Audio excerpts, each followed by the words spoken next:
একটি বাচ্চা সে কি সিঁড়ি দিয়ে ওপর নিচ করার সময় একটুতে হাঁপিয়ে যাচ্ছে?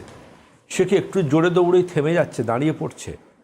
আপনি কি লক্ষ্য করে দেখছেন যে তার মধ্যে সবসময় একটা ফেটিগ, একটা উইকনেস, কিংবা সে খালি শুয়ে পড়ে, সে যেন কোনো কিছুতে এনার্জি নেই, কোথাও দৌড়ে যেতে বললে সে হেঁটে হেঁটে যায়, কোথাও কোনো কাজ করতে বললে সে জায়গাটা থেকে কত দ্রুত কুইট করতে পারে, ইন এ ওয়ার্ড তার মধ্যে সে পজিটিভিটি বা এনার্জিটাও নেই।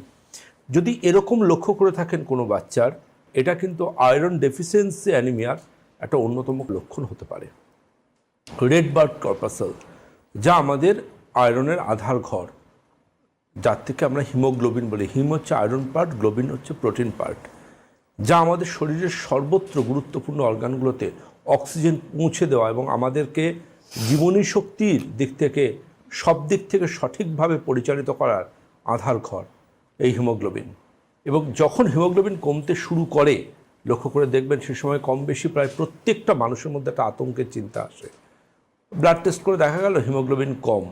হিমোগ্লোবিন কম মানে তার কিন্তু অনেক অর্গানে অক্সিজেন কম যাচ্ছে, তার কিন্তু অনেকগুলো জায়গায় কম্প্রোমাইজ হচ্ছে, তার কিন্তু ইন্টারনাল সব অর্গান যথেষ্ট পরিমাণ পোষক শক্তি পাচ্ছে না।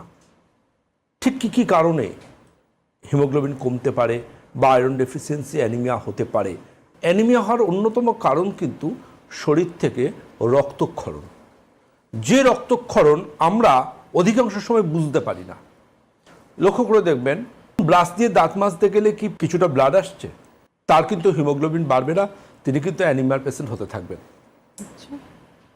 কারণ তার দুর্বল মাড়ি বা তার ডেন্টাল হাইজিন, সেক্ষেত্রে তার কিন্তু এই সমস্যাটা অ্যারাইজ করতে পারে।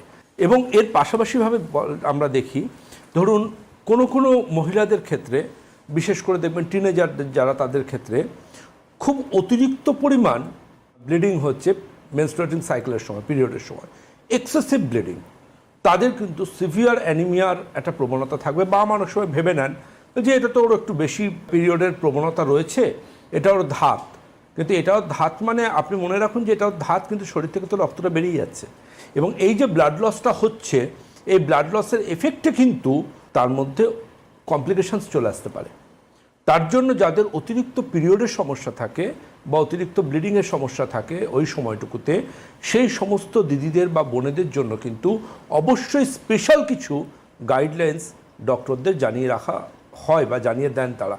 সেগুলো কিন্তু তাদের জেনে নিতে হবে যে সেই সময় কীরকম খাওয়া দাওয়া করবেন, কী এনরিচ ফ্রুট খাবেন, ফলিক অ্যাসিড বা ফলেট কতটা নেবেন না নেবেন, ওয়াটার ইনটেক কতটা করবেন, এই সবটা কিন্তু সেক্ষেত্রে আমরা ডক্টররা অ্যাডভাইস করি।